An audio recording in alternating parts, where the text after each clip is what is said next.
Jackson, Fort Jackson Cantonment area, and Fort Jackson Wild. There we go. I finally kept something.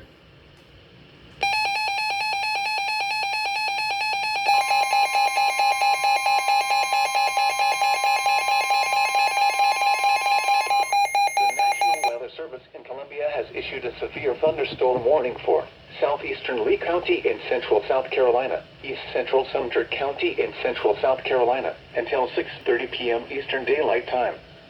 At 5:56 p.m. Eastern Daylight Time, a severe thunderstorm was located near Cartersville, or 17 miles southwest of Flores, moving south at 10 miles per hour.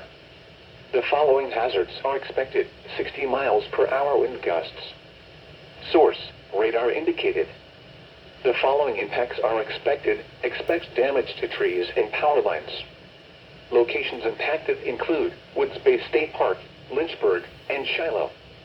This includes Interstate 95 between mile markers 135 and 146.